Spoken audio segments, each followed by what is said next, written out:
we deal with that enemy. Because a lot of effect in our life affect our life here and hereafter. It comes from the shaitan. And Allah Tabaraka wa Ta'ala has expressed the effect of shaitan, the power of shaitan. Allah called it waswasa. We have many verses talking about the waswasa.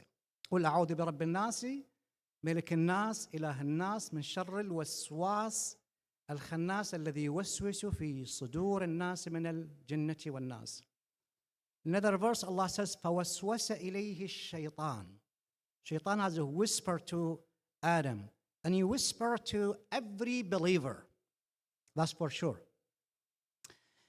And this power Shaitan has, the power of waswasa, can affect all our act of ibadah. Sometimes maybe we worship Shaitan, but we don't know. For an instant, some people, they repeat their wudu many times because they have doubt about the validity of their wudu. He does his wudu and then he said, well, maybe this is incorrect, so I have to repeat it. And he repeated again and again and again. Some people, they repeat their salah many times because they have a doubt in their heart, in their mind. I did my salah, but was not correct. As well as for the purity, sometimes when you pure yourself, to cleanse yourself, let's say when you go to the washroom. And they have to repeat that many times just to make sure they have done it in a proper way. And hadith of Ahlul Bayt salamullahi alayhim, they always tell us the person that who have doubt in his heart about his act of ibadah and he keep repeating it because of that, he's actually worshipping shaitan. So now, the doubt could lead to even more serious things.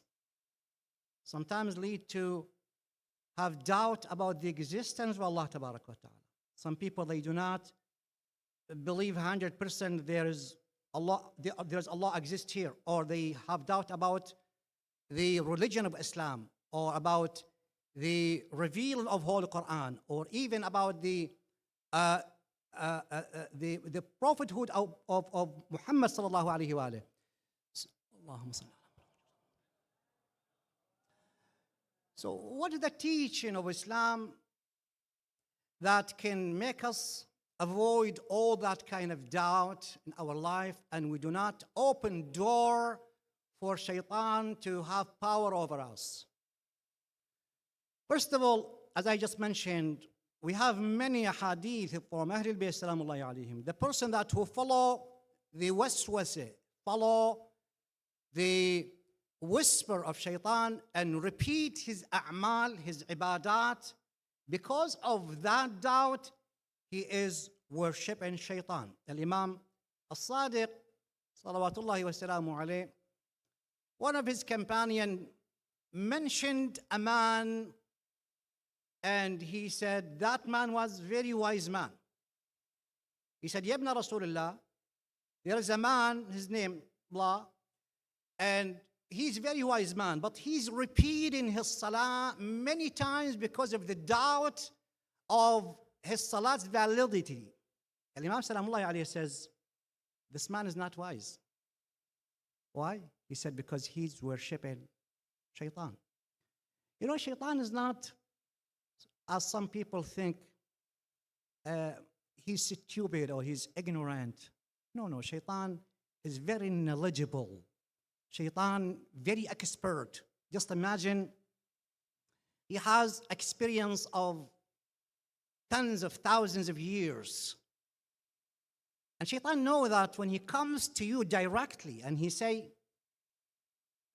don't do salah or don't fast whole month of Ramadan, for example, you would not listen to him, right? But he comes to you through the ibadah itself. For example, he comes to you through your salah. He tried to destroy the act of ibadah that you do, like he makes you obsessed with your ibadah. You know, some people, they will admire their ibadah. I am very righteous man. I'm wonderful man. I do Salat al-Layl. I recite Quran. I come to the masjid. I do this. I do that. So I am a very righteous man. I believe I am better than everyone else. So he comes to you through your ibadah to destroy your ibadah in this way. Because once you admire your ibadah become invalid. Allah will not accept it. Shaitan, that's why Allah Azza wa Jal in the Holy Quran, he says on behalf of Shaitan was talking to Allah Tabarak wa Ta'ala. قال لأقعدن لهم صراطك المستقيم. I will sit to them on your straight path. Do you think Shaitan will go and sit in the path of let's say, bars or some places that are, you know, singing places or the music places? Or no, of course not. It comes to the believer in his straight path. And Allah says here, لَآتِيَنَّهُمْ مِنْ بَيْنِ أَيْدِيهِمْ. I will come to them. Allah, Shaitan says to Allah Tabarak wa Ta'ala, I will come to them in between their hands and from their back, from their right, from their left. وَلَا تَجِدَ أَكْثَرَهُمْ أو وَلَا تَجِدَنَّ أَكْثَرَهُمْ شَاكِرِينَ. You won't find most of them gratitude and thankful to you. Shaitan makes you busy instead of you enjoying your ibadah, you enjoying your salah, you enjoying your Quran. And through that enjoyment, you can have some reverence, some khushu' with Allah Tabarak wa Ta'ala. Instead of all of that, Shaitan make you busy. Did I do my ibadah correct? My ibadah was correct or incorrect? You see? Makes you just busy with that. And you repeat your ibadah to serve Shaitan. Maybe those people who trying to correct their ibadah by repeating it because they have doubt about its validity, they trying to come out with very correct ibadah. But they forgot that Allah Tabarak wa Ta'ala prohibited us to doubt about ibadah and to follow our doubts, to repeat our a'mal again and again and again. Some people think that they say, I don't want to come with the day of judgment and have some short of ibadah.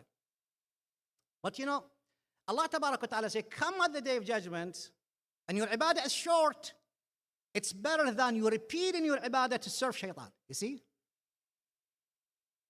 That's why when it comes to rules of Islam, it's called ahkam al-fiqh, for example. Ahkam al-fiqh are very important because all our act of ibadah depend for its acceptance on the rules of fiqh. Like if I pray, but my prayer was not correct, then maybe I pray for 20, 30 years and I figure out my prayer is not correct. You see, the whole 30 years is gone. I'm required to base my ibadat correct way to understand what's the rules of the salah, what's the rules of siyam, what's the rules of hajj or Quran or any other ibadah. We have to understand the rules of Allah Tabarak wa Ta'ala. It's very important. So when they come to the rules of ibadat, they give us some bases, some laws which prohibited the doubt comes into our hearts. For instance, we have the law of completion. It's called. بالعربي you call it قاعدة الفراغ. The law of completion, which means when I finish my act of ibadah, like let's say I finish my prayer, then after I finish, I have doubt, is it my prayer correct or incorrect? Did I do it proper way or not? Because you finished your salah, then you do not need to worry about your ibadah. Just consider it, it's right. Don't open door for shaitan. This is one of the bases of laws in Sharia. We have another base in Sharia, another law. It's called the law of passing. قاعدة التجاوز. They call it قاعدة التجاوز. قاعدة التجاوز comes when a person who does his salah, for example, you know, salah has many parts, right? We have niyyah, we have takbirat ihram. This is another part. We have recitation of alhamd and qul huwallahu ahad. This is the third part. And we have ruku', we have sujood. So it's all parts. When you finish one part and you enter to the next part, then you have doubt about the previous part. Did I do it correct? Or I did it, or I didn't do it? Or as long as you passed it, you entered the next part, then you do not worry about the previous part. Consider it as right, as correct. For example, if I went to ruku', then I have doubt about my recitation of alhamd and qul huwallahu ahad. Did I recite it correctly or not? Do not worry about it because you passed it. You entered in the next part. Why? Because Islam wants us not to have any doubt. Don't open any door for doubt. We have one more base. It's called the law of purity. Tahara. قاعدة الطهارة. Allah Azza wa Jal wants from us to consider everything it's pure for us. Don't think about najasa. Like if you buy a new house and you don't know if there was dogs in there or pigs or anything else, you do not need to worry. Consider that house pure. We have to believe everything pure for us, even when you go to the washroom, for example. If you go and you find a lot of drops, you don't know if it's drops of water or drops of urine, or always, because you don't have certainty, you have to believe that is water. This is pure. Because once you open door for yourself to have doubt, it means you have opened a door for shaitan to enter into your heart and give you a lot of more doubts about your religion. As well as for the law of halal, for example. Law of halal. As you know, halal, we have some conditions for to consider things halal, right? One of these conditions, when you are in Muslims countries, we have to consider everything is halal. And when we say Muslim country, means the majority of people are Muslims. Maybe there are some other communities, but the majority of people are Muslims. We consider that a country is a Muslim country. So everything that you eat, whether it is meat or poultry, you eat it and do not worry about halal or haram. Consider it as halal. And the second condition is called the hand of Muslim, yad al-Muslim. What's the hand of Muslim? Like now if you go to the butcher store and you find a Muslim guy there, he is running that store. You ask him, is that halal? He said, yes, halal. Just take it. Do not worry. Or a friend of yours, he's a Muslim guy. Well, let's say he's from the Sunnis brother, right? And as you know, Sunnis brothers, they can go to grocery store and they grab some meat and they say Bismillah ar-Rahman ar-Rahim on it and they eat it. They do not worry about other conditions.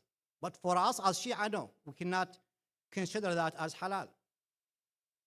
So if a Sunni brother Muslim invite you, you go and eat and you do not need to worry about nothing else.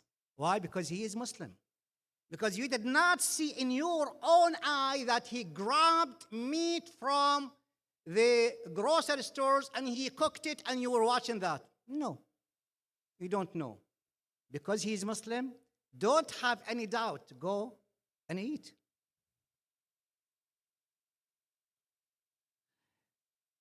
All these kind of laws that Allah Tabaraka wa Ta'ala created for us to prevent us from doubt. There is some doubt comes about the existence of Allah Tabaraka wa Ta'ala. And some people, they still think, even, well, they believe in Allah Tabaraka wa Ta'ala, but comes across their mind, and especially when they pass through hardship. Is it Allah there? Is it Allah exist? I remember a man who came to our Holy Prophet Muhammad sallallahu alayhi wa alayhi.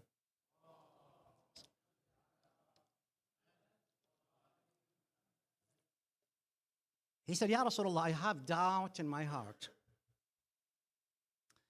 And Nabi sallallahu alayhi says, what kind of doubt do you have? He said, Ya Rasulullah, I cannot say it. Why? He said, if I say it, I would maybe afraid to be perished by Allah Tabaraka wa Ta'ala. And Nabi sallallahu alayhi said to him, did you have doubt about the existence of Allah? He said, yes, Ya Rasulullah, that's what I have in my heart. Nabi sallallahu alayhi replied to him, he said, that's as a proof for your power of Iman in your heart. Why? Because yes, you have doubt in your mind, but you cannot even say it because Allah is in your heart. You don't want to say it loudly. That's a proof of your Iman. And then Nabi sallallahu alayhi says, لَقَدْ جَاءَكَ الْخَبِيثِ. Khabith is the devil. The devil came to you. وَقَالَ لَكَ مَنْ خَلَقَكَ. He told you, he said to you, who created you? And you replied to the shaitan, Allah created me. Then he did ask you another question. Who created Allah? Is that correct? He said, yes, Ya Rasulullah, that's correct. Who created Allah? Well, simply, I'm going to briefly give you just kind of a proof here. Who created Allah? We can answer that question, and we conclude with inshallah. If we look to all the objects, all the creations of Allah Tabaraka wa Ta'ala on earth, every object has a limited time and has a space and has motion. Even the atom, which is a dharra, there's inside there is electron, there is a proton, there is neutron, right? Electron and protons, they cannot see, and actually, unless they have some special devices. But those are protons and neutrons, they have very fast movement. We don't notice it, but it is there. That's scientifically proven. Now, everything else in the whole universe has motion. The cells in your body, all cells in your body have motions. The whole universe is moving, actually. So the question here, where did this motion come from?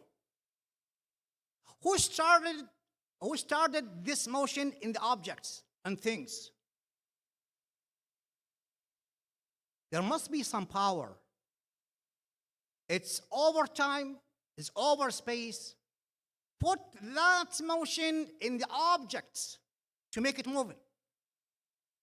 And that power, we call it Allah. Maybe they call it something else, but we call that power Allah Tabaraka wa Ta'ala.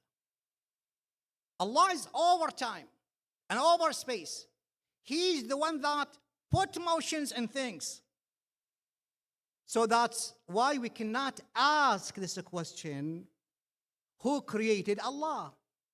Because the creations have a space and have limit time in their life. And they have motion.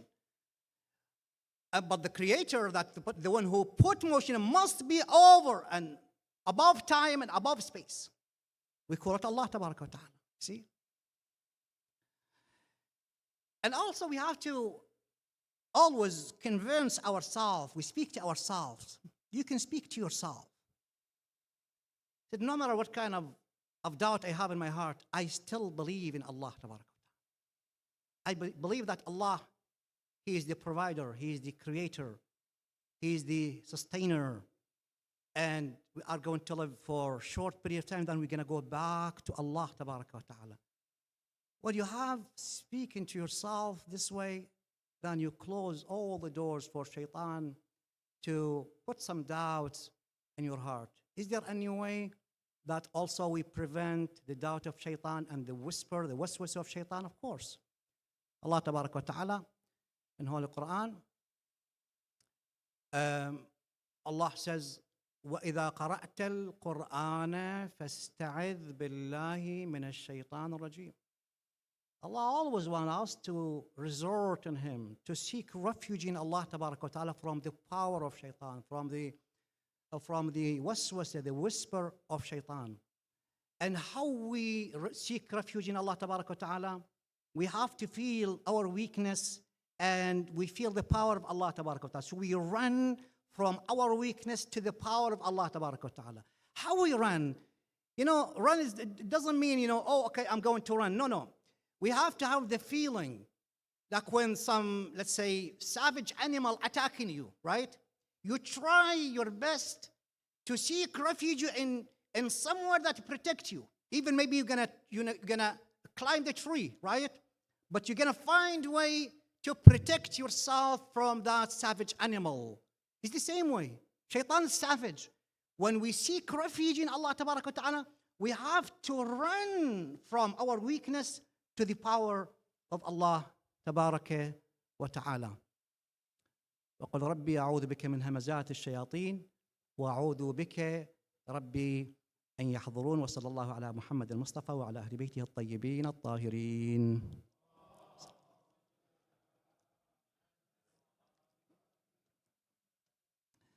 Allah يحفظكم إن شاء الله. We are opening our discussion here for the question from our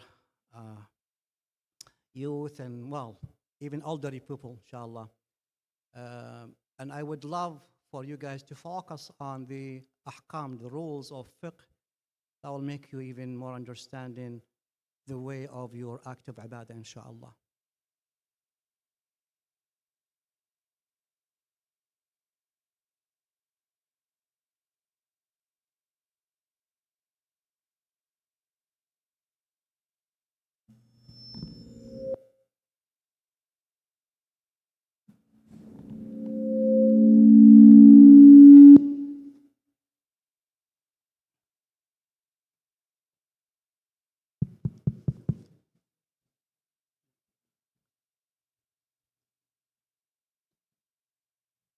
Okay, do we have any questions from the brother's side or sister's side? Also, I'm going to be putting up a QR code for those who would like to ask questions anonymously in just a second. But do we have any verbal question, first of all, from the brother's side? No? Oh, you? السلام عليكم. In English or بالعربي لو كيفك؟ شيخنا يعني من كنا صغار نسمع انه الطوفان كنا نتخيل الارض كلها، بس من كبرت كنا تسمع انه لا الطوفان في محل معين. فهو هل كان الارض كلها او كان في محل معين؟ يعني بمنطقه معينه. انت تحكي على الطوفان مال نوح عليه السلام؟ طوفان مال نوح نبي الله نوح عليه السلام. The question about the flood in time of Prophet Noah alayhi salam, was it covered the whole earth or just certain areas? Actually, Mufassirin, the interpreters of Holy Quran, they have different opinions. Some of them says it covered the whole planet, and some of them said no, it's just certain area where the Kufa and Iraq is. So it's regardless if it is the whole planet or just certain areas, that will not affect us with nothing.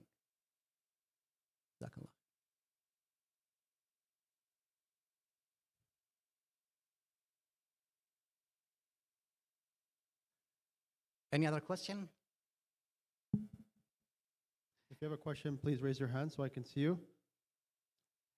Youth, I will encourage you to ask something about your salah, the rules of salah, the rules of siyam, because most of you don't know it. So please have the courage for it.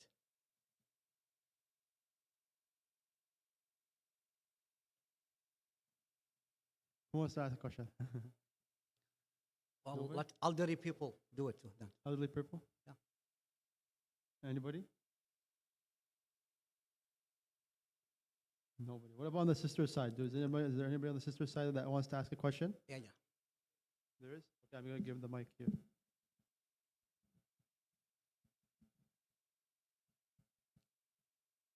Assalamu alaikum. Alaikum assalam wa rahmatullahi wa barakatuh. You mentioned the idea of shak and waswasa of shaitan during the repetition of salah.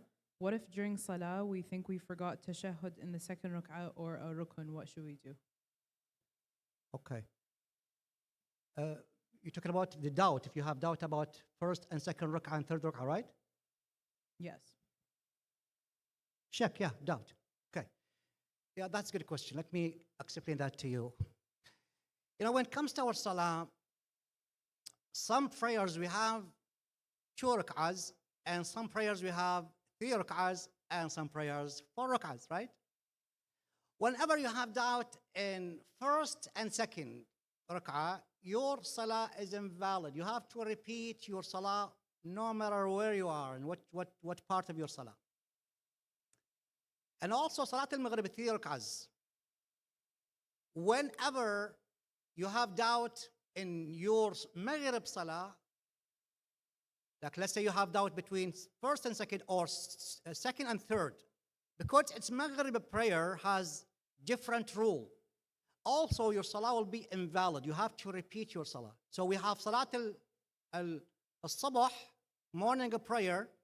If you have doubt, your salah is invalid. You have to repeat it. Salat al-Maghrib also, because there are 3 rak'ah. When you have doubt about your salah, in which rak'ah are you, then you have to repeat your salah. So now we go to the salah of 4 rak'ahs. If we have doubt about the first and second, then your salah will be invalid. Now, if we have doubt, do we have second or third rak'ah? Also, here's some detail. Now, I am in my prayer, like let's say Fard al-Isha prayer. Now, I don't know if I am at the third or fourth rak'ah. Oh, sorry, second or third rak'ah. Now, if I already finished my sujood and then I have the doubt, then I consider it as third rak'ah and then stand up to bring the fourth rak'ah. No, the second. Well, you don't know if it's second or third, right? But you finish your sujood, then you start having doubt, is that second or third? But after you have finished your sujood, the doubt come. Now, you consider it as third rak'ah. Then go up, bring the fourth rak'ah. Once you finish, do not do anything that make your salah invalid. You have to stand up and to make it up with 1 rak'ah, which you recite only alhamd 1 time, and then ruku and then sujood. That is if it is doubt between second and third after sujood. If I have doubt between second and third before sujood, then your salah will be invalid. You have to repeat your salah. Now, if I have doubt if that's third or fourth rak'ah, always consider it as third, and you go bring the fourth rak'ah. Ihtiyat, it's called ihtiyat. You have to make it up.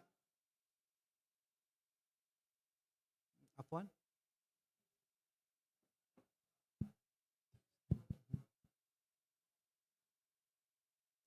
Yeah, between third and fourth, you have to consider it always. Did I say third? Consider third? No. Consider it fourth. Consider it fourth, and then make your salam, and then you bring 1 more rak'ah ihtiyat to make it up. So this is initially for the doubt of rak'ahs in our salah. Is that clear enough?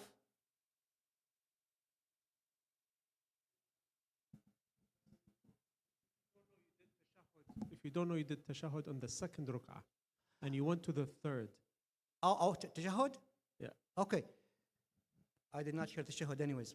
So if you have doubt about your tashahhud, now one time I have my doubt if I did tashahhud or not before I go to third rak'ah. Before. I'm still sitting and I have doubt that you just bring tashahhud. Just do tashahhud.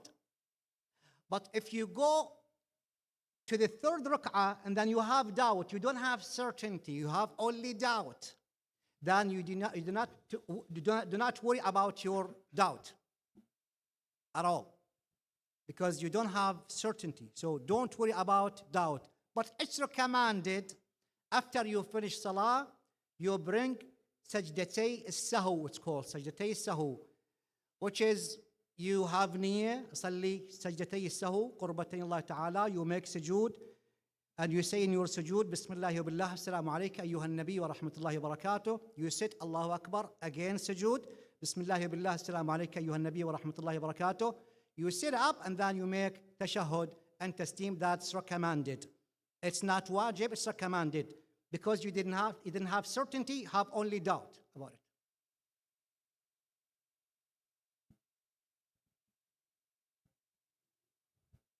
Okay, we do have some anonymous questions, but were you raising your hand? Yeah, go ahead. When does Salat Maghrib and Isha become qada? Salat Maghrib and Isha, when it becomes qada? Yeah, that's a good question too.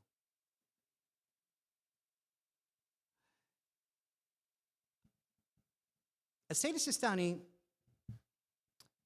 most of you guys follow Sayyid Sistani, right? Yeah.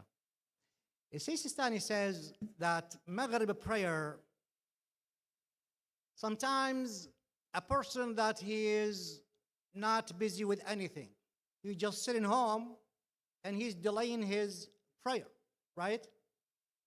So after like an hour and a half after the prayer, an hour and a half, then become qada. But for a person that he's being busy, he has some valid reason, time will go up to midnight. And for Salat al-Isha, it goes right before morning prayer. Before morning prayer. When the morning prayer comes down, it becomes qada.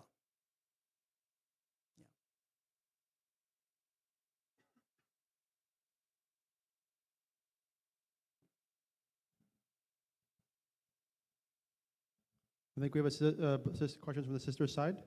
Go ahead, if you do.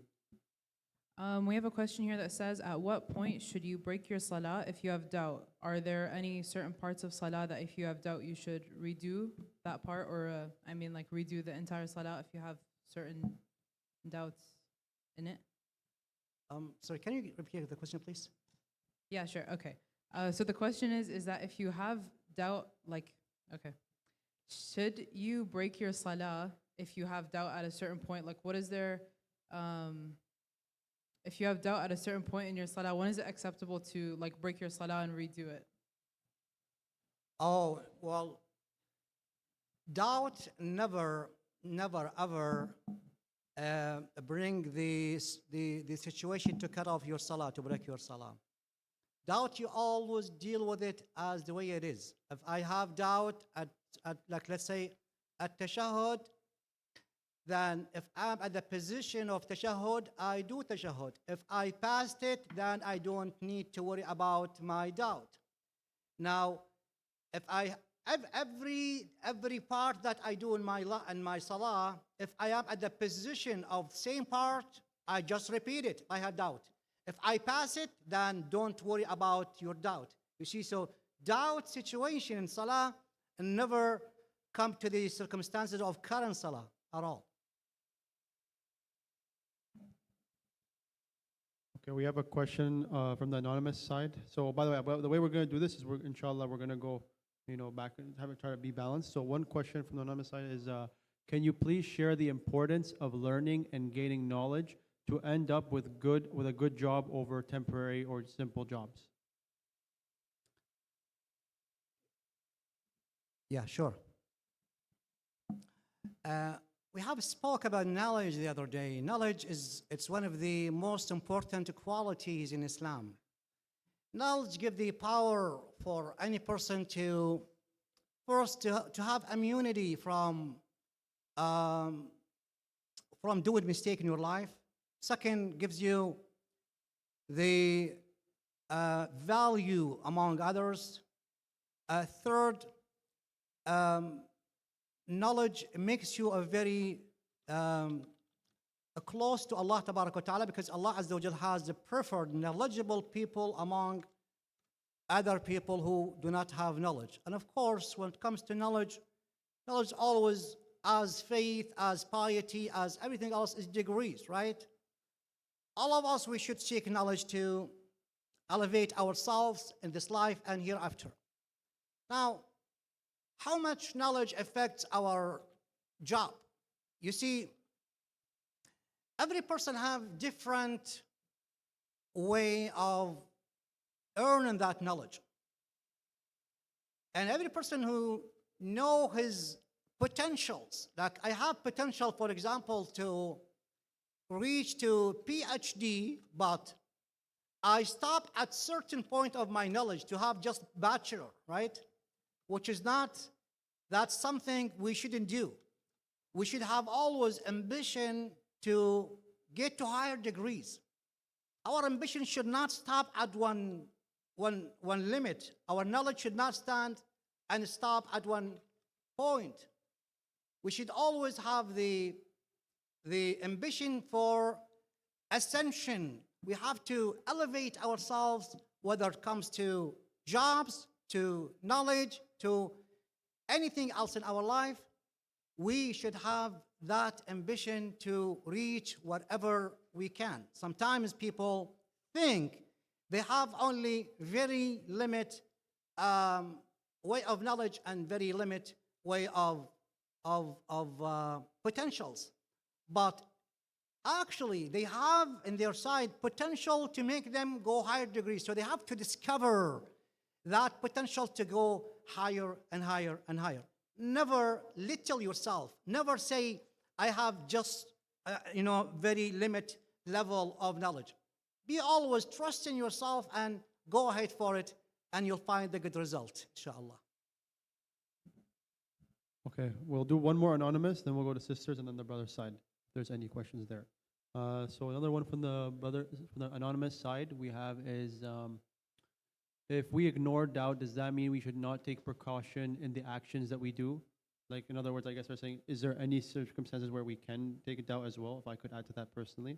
But yeah, the question is, if we ignore doubt, does that mean we should not take any precaution in the actions that we do? Can you repeat that question, please? Yeah. Just So too much to. if we ignore doubt, does that mean we should not take precaution in the actions that we do? Well, doubt, it's as I have just mentioned, doubt itself, it's not a good thing in our life. But sometimes this doubt, it's to have more knowledge to understand things. So doubt's not affecting my way of living, way of going to have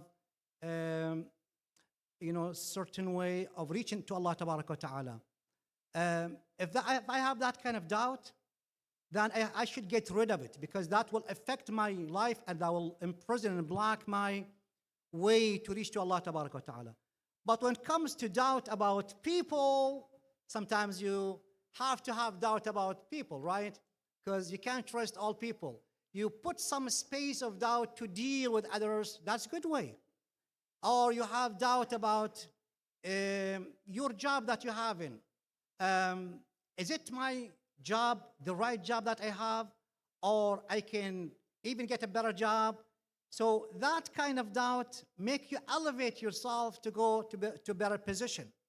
But everything else associated to the relationship with Allah Tabaraka wa Ta'ala, to deen, to religion, doubt is not a good way. Ahsantum, we'll take a question from the sister's side and then on the brother's side after. We have a follow-up question for the question about like salah and doubt and whether you should redo it.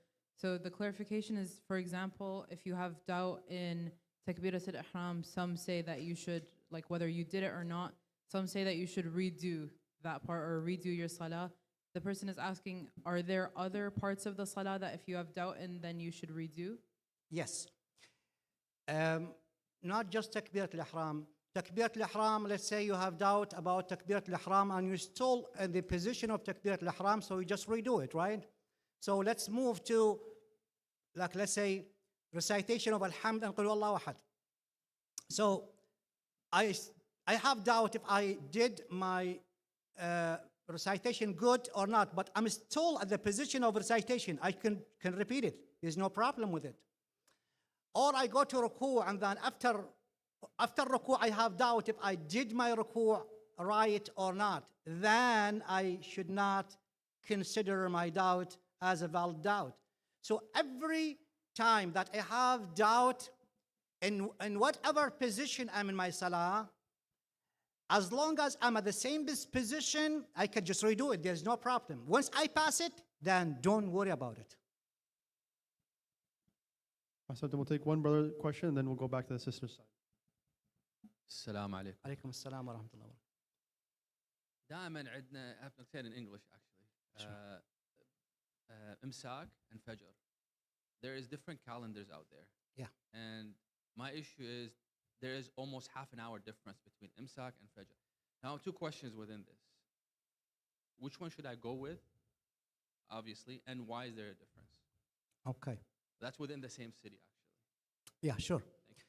When it comes to Imsak, if you look at the calendars, you find different times in calendars. And so which way should I follow? Calendar of Al Hussein's Foundation or Khoja or whatever? And yes, sometimes it's like big time, 20 minutes different. And I have got calls from many people about it actually. Now what you need to understand, based on a Sayyid Sistani's opinion, he says don't worry about calendars and the different time between calendars. You as a person, in what calendar that you have tranquility, that you think that calendar is right. My heart will be secure with that calendar. What calendar? Like let's say the calendar who late 20 minutes, that my heart goes with. You feel secure with it. He said, just go ahead with it. Don't worry about other calendars. And even sometimes, he said, when you hear, let's say, adhan, right? And you did not have security in your heart, you don't have peace, your heart is not tranquil with that adhan. He said, you cannot do your iftar or your imsak. You have to find a way to be secure. So any calendar, if you feel you're secure with it, just go ahead with it and don't worry about the rest of calendars. Yeah. Ahsantum. Just before we go to the sister's side, just want to make a quick announcement to everybody that I think we'll do the Q&A maybe until 10:10 or 10:15 approximately. And then after that, we'll have some snacks that we'll give out to the brothers and sisters side. And we'll end off with a trivia for those who want to participate in that. But with that going out of the way, then we'll pass it on to the sisters for their questions. We have a question about shaitan in Ramadan. So I guess like the main concept or the main idea that we know is that during Ramadan, shaitan is locked up, right? Right. So the question here is if shaitan is locked up during Ramadan, why do sometimes we have bad thoughts or bad ideas? Okay, that's a good question. If shaitan being imprisoned during the whole month of Ramadan, then how come we find a lot of people who does some bad deeds and they have wrong ideas, bad ideas in their mind? Well, first of all, we need to understand when Allah Ta'ala talk about the enemies, we have enemy outside and we have enemy inside. The outside enemy is the shaitan, very clear and obvious. But also we have enemy inside. It's called the nafs. And by the way, there is no way for shaitan to enter to affect our inside unless we have some authority from inside. So if the nafs works as something to help shaitan, help the adu, help the enemy from outside, then shaitan can enter. Nafs works sometimes as a spire for shaitan.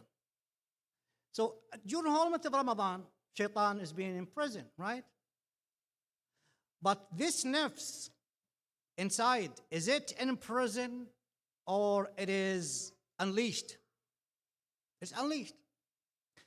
So if our nafs go and communicate with shaitan, this is the problem. Like let's say shaitan being tied up on a tree outside and you are inside. Well, he's away, just like when a dog being leashed, right? And he cannot reach to you. But if you go and approach the dog, what's going to happen? It's going to bite you. It's the same. If our nafs communicate with shaitan, then all bad ideas and bad thought comes to us through our nafs. So that's why Islam always focus on very important thing, which is how to purify ourselves. Allah Tabarak wa Ta'ala in many verses in Holy Quran, like this, for example, Allah says, قَدْ أَفْلَحَ مَنْ زَكَّاهَا. Indeed, the person who purify himself, to purify the nafs, you will be successful. Purifying yourself means you give yourself the immunity from being affected by shaitan or communicating with shaitan. You see, this is one of the most important reason for a person that who can communicate with shaitan, even shaitan is being locked. So we have to work on ourselves to purify ourselves. Well, I'm not saying 100%, but at least to the point that we cannot have the interest to communicate with shaitan, even if it's far away from us. Ahsantum. We have a couple of questions from the anonymous side. I'll go through at least two before we open up back to people again in person. I'll start with this one. This one's actually a very good question, especially for the youth, so I want the youth to pay attention. So many sheikhs encourage us to speak up for our religion and culture due to the challenges in today's world. As youth living in Western societies, how can we stand up for our people and create change while still facing the limitations of being young? I can repeat if you want me to. Yeah. Can you repeat it, please? Yeah, Because yeah. the It's a voice long is not question. clear enough for me. Yeah, so many sheikhs encourage, and scholars encourage us, the youth, to speak up for our religion and culture due to the challenges in today's world. Okay. As youth living in Western societies, how can we stand up for our people and create change Okay. while still facing the limitations of being young? Okay, that's a good question. You know, we have to understand the power that Allah Ta'ala put on us and the responsibilities that Allah put on our shoulders. It's not limited on one way. Allah says in the Holy Quran, لا يكلف الله نفسا إلا وسعها. Allah will not put a pressure on a nafs and a person unless he's able to do something. Like now, what's our role to stand up with our people, and especially with the Shia that been in war against United States and Israel. So now what's our role and what's our position and what kind of way that we can help, we can be involved to carry our responsibilities as believers, as Shia, as followers of Ahlul Bayt Salamullahi alayhim. Well, you know, sometimes our responsibility is to be behind the keyboard. Keyboard means, you know, today the power of social media, it's even bigger than the power of of missiles and drones. Some countries will be just fallen because of the media propaganda. So now the media is very, very powerful weapon that we can use, all of us. Now, especially as you guys, as youth, you understand with media more than I do and other people do. So sometimes my responsibility to create a post to explain the reality. Sometimes I have to share post. Sometimes to put like. All of that count for you as way of defending your religion and defending the truth. And you know, sometimes the word that you say, it's very powerful word, affect a lot of other Canadians because they understand you more than they understand me. This is your language. English language is your language. The mother language of mine is Arabic, but yours is English. So you have a very powerful way to explain your religion, your way, the truth to a lot of people that who are, you know, they don't understand the reality. They don't understand what's going on. Also, that's part of jihad, part of striving in the way of Allah Tabaraka wa Ta'ala. There are many ways. If you have, also, if you put all your effort to be successful person in your life, to be doctor, to be member of parliament, to be any high position here in Canada, to serve your community, to serve Islam. Also, that's part of your jihad in the way of Allah Tabaraka wa Ta'ala. It's always, we have some way to defend our Islam and defend the truth and defend the madhab of Ahlul Bayt Salamullahi alayhim, and also support the other people on the other side. Ahsantum. Just one more question from the anonymous side. What are the Mahaj's opinions on istikhara in general of the Quran? Since you mentioned, doubt, for example. Was another question? Okay, I'll repeat it. Yeah. What are the Mahaj's opinion on istikhara of the Quran and istikhara in general? Istikhara? Okay. Yeah. Okay. Istikhara, a lot of people understand istikhara wrong way.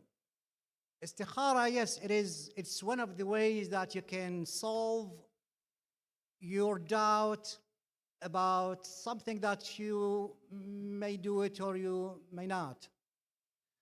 But istikhara is the last option. Allah Tabaraka wa Ta'ala has given us power of intellect. If I want to do some subject, I want to do some something that maybe it's good for me, maybe not. So I have to study all aspects of that things and see if it's good or not. So that's why Allah Tabaraka wa Ta'ala gave us intellect. I cannot just go to istikhara for everything. Like some people, if a person come to ask for their daughter to marry their daughter, they go to Quran and they take istikhara. Is it good or not? Well, this is not the way.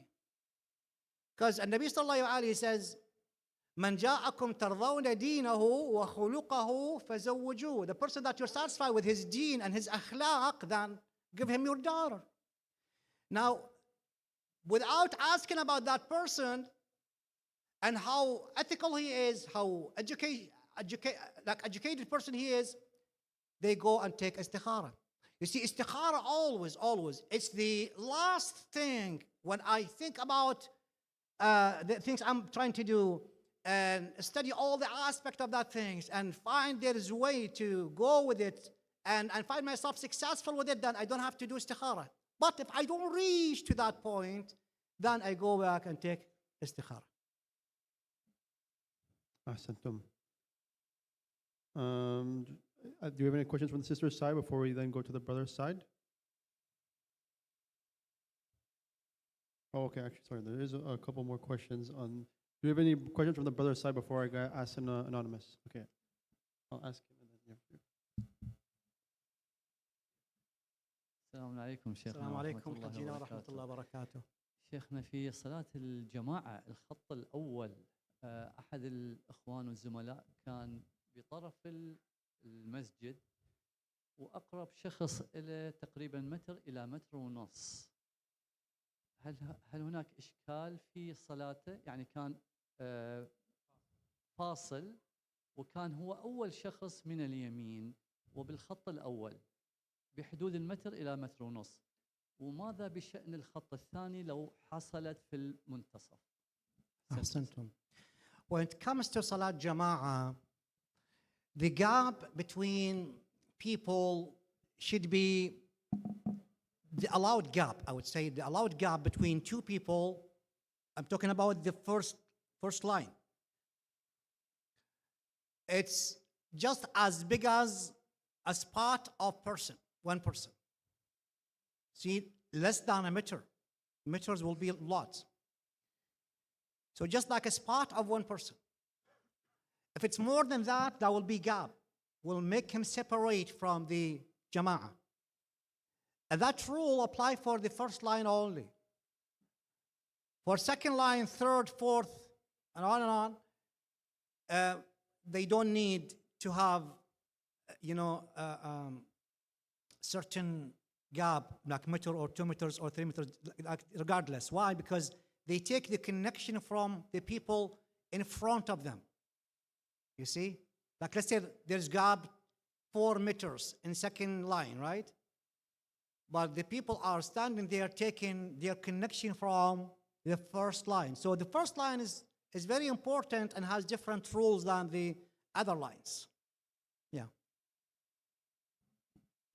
So we have another one on the brother's side. If you're in a situation where you have to pray salat with, like, Sunni, how would you pray, like, let's say, Jama'ah with other Sunnis? Yeah, okay. When you are in the position that you have to pray with a brother Sunnis are brothers, right? And so how does it go? Is my prayer valid or not? Because, the problem with Sunnis brothers, sometimes, and most of the time, they do not say Bismillah ar-Rahman ar-Rahim in the Surah Al-Hamd. They start with Alhamdulillahi Rabbil Alameen, which that makes the surah short. And there is no salah without Alhamd. Alhamd means 7 verses. So this is the issue. So if you want to pray with them, that's fine, but you need to recite Alhamd and Qul Huwallahu Ahad for yourself. Then will be no problem. Yeah. Ahsantum. We'll do a couple of the anonymous questions. There's 4 left. We'll try to get them through. So the first one is, you spoke as to how there are those who do not pray or do not fast. If there are those people out there, or we know those who are like that, yet they are committed Muslims, are they bad Muslims and have a spot in Jahannam, or are they simply still good Muslims, always simply going through the journey of whispers of shaitan with a place in Jannah? Okay, just let me repeat the question if I Yeah, I can repeat it. heard it right. The people who do not pray and do not Fast. fast. If there So are, how yeah, can we consider them as a good Muslim or not a good? Okay, yeah, okay. Well, when it comes to, we have kind of ibadat. It's called necessities. The necessities means if a person that who reject them, he will be out of Islam. Like for example, if a person say Salah is not wajib, okay, or Siyam is not wajib, so he rejecting something that very clear in Islam, they consider it as disbeliever. But if a person say no, prayer it's been obligatory on us. Allah has required us to do prayer and to do Siyam, but I am not doing it now. Inshallah, maybe I will do it later on. I will do it maybe next year. Maybe I'll do it after 10 years from now, right? So he's submitting himself to the prayer, but he's not doing it. That's considered as a Muslim for sure. We cannot say he's disbeliever. He's Muslim, and may Allah subhanahu wa ta'ala guide him for one day to reconnect with Allah tabaraka wa ta'ala. As long as he's not rejecting salah, he's not rejecting siyam, he's only disobeying Allah by not doing it. You see, this is different here. Ahsantum. Another question is, if Allah's eternal knowledge is absolutely fixed and encompasses every event without change, and if the Imam alayhi salam al-Hujjah must act within the pre-known divine order, then in what meaningful sense can human free will, divine testing, and moral responsibility be considered genuinely open rather than predetermined? So basically it's asking about, predetermined versus free will. I can repeat it though. Yeah. Is the question about the return of Imam al-Hujjah alayhi salam? Because I cannot hear from, because that's The buzzing. Yeah, I can repeat it again, no problem. So voice is not clear at all to me. So if Allah's knowledge is eternal and like absolutely fixed, encompasses every aspect, right? Allah knows everything basically. Then how can we humans truly have free will, basically? Okay. And how can we have therefore responsibility if God knows what we're going to do? Okay. Yeah. Right. That's a good question. When it comes to a free will, doesn't mean that we can do everything that we want. Free will always being submitted to the rules of Allah Tabaraka wa Ta'ala. The same now when we say we have a free will in Canada, right? Now it doesn't mean that we can do anything that we like. We have to submit ourselves to the rules, to the Canadian rules. Yes, we have a free will when it comes to certain things. Also, Allah Tabaraka wa Ta'ala, when He gave us a free will, Allah said, this is the rules that you have to follow. And then your free will, whether you follow or not. But in the end, if you follow my rules, you're going to go to Jannah. Otherwise, you're going to go to hellfire. So I'm going to give you free will, but it doesn't mean whatever you follow, that will make you safe in the end. Now, the other question here, if it's everything has been fixed by Allah Tabaraka wa Ta'ala, then why should we do our dua, for example? Does dua change anything? Because our Sunnis brother, they say, when Allah Tabaraka wa Ta'ala has written down everything on us, it means everything will going to happen to us. There is no changes. But in our belief, we say no. Yes, Allah Tabaraka wa Ta'ala has wrote down everything, but always Allah put some space there.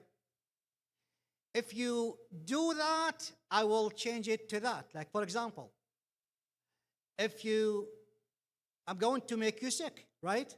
But if you pay sadaqah, that's your option. This is your free will, if you want to pay it or not. If you pay sadaqah, I will take off the sickness from you. You're going to have an accident. If you pray or you do your dua, then I will remove that accident from you. So it is your option to whether you do it or you don't. Allah will not force you to do it, but Allah has wrote down one thing and make it connected to other thing if you do it. That's what's called in Arabic, it's called al-bida. We believe, as Madhab Ahl Bayt Salamullah alayhim, we believe in something that's called al-bada. Al-bada means Allah subhanahu wa ta'ala, yes, He wrote down everything, but He is changing things based on some situations. You see? And Nabi sallallahu alayhi wa once he's talking about that kind of situation, he says, have you ever read in the Holy Quran about the people of Nabiullah Yunus, Prophet Yunus alayhi salam? When Allah sent the torment upon them, and they saw the torment coming just like a black cloud.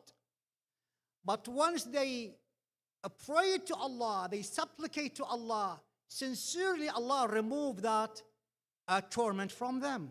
It's the same. Allah says clearly in the Holy Quran, يَمْحُ اللَّهُ مَا يَشَاءُ ويثبت وعنده الكتاب. الله يحفظكم إن شاء الله. Ahsantum. We have just two questions, which we'll try to end with, unless there is maybe a few in-person questions.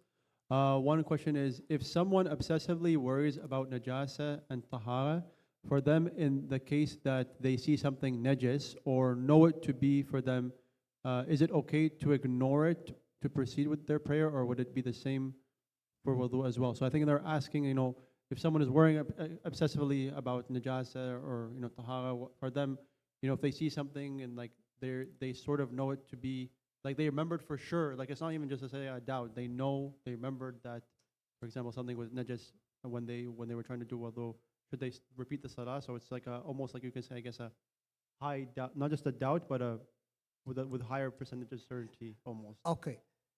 Well, it is doubt, but it's higher way of doubt, right? Almost certain that they did Yeah, it, but just ever so okay. slightly. Always, when it comes to najasat and taharat, always you have to, as I had mentioned earlier, always we have to have in our mind the purity first comes into our mind, unless we have certainty, and the meaning of certainty is 100%. Like let's say, even I have gave example earlier, I'm gonna repeat it again. If I go to the washroom, right, and I see a lot of drops, I don't know, maybe my kids, my brothers, they have done something wrong there, right? I have doubt. Maybe I have 70%, 80%, I would say 90% I have, that will be najis, right? Now, my position, should I have doubt about it or not? No, I shouldn't, because I don't have certainty. Everything is pure to you unless you have certainty it is impure. This is the answer. Ahsantum. We'll end off with this last question. Some youth are seeking simple survival jobs as income, and they delay their main study and graduation for better jobs and opportunities. So what is your advice to them on that? I can repeat it, yeah. So some youth are seeking simple survival jobs as an income, and they're delaying their main study and graduation for better jobs and opportunities. So what's your advice to them when it comes to that? Personal question, yeah. Yeah, okay. I wanna understand the question. That's all. Yeah, so I guess what they're saying is basically like, what's your advice on the youth trying to balance themselves, trying to get Are you talking a better about? job? Are you talking about some youth that they're working and they go to study? Yeah, like how like to pay off their the tuition, for example, they work small jobs Okay. that can take away from their time towards studying or okay. the ultimate goal. Well, life it's very hard. That's for sure. And if we learn the hardship from the beginning, I remember old days, our parents and our families, they put us in a lot of hard work since we were maybe 5 years, 6 years. But that made us as people who are very responsible in early age.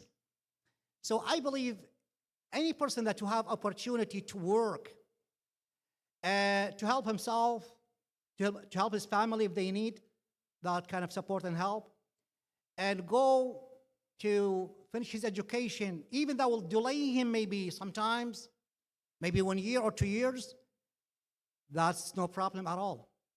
That will give you an opportunity to feel yourself that you're responsible and you are doing something really good for yourself and for your family. Well, if you've been supported by your family, fully supported, and you want to finish your education early, that's fine. But if you want to have that opportunity to work and to support yourself, also finish your education, that will be a great idea, actually. Even that may delay you for a couple of years. That's fine. It's fine. Ahsantum. I think we'll end with that, unless there's someone really eager to ask a question. Just going to see if there's anybody. No? You have a question? Okay, last question. And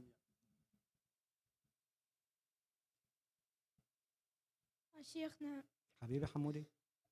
إذا النافلات مال صلاة الواجبة كم ركعة الصبح تصليها قبل صلاة الصبح لو بعد صلاة الصبح النافلة مالته.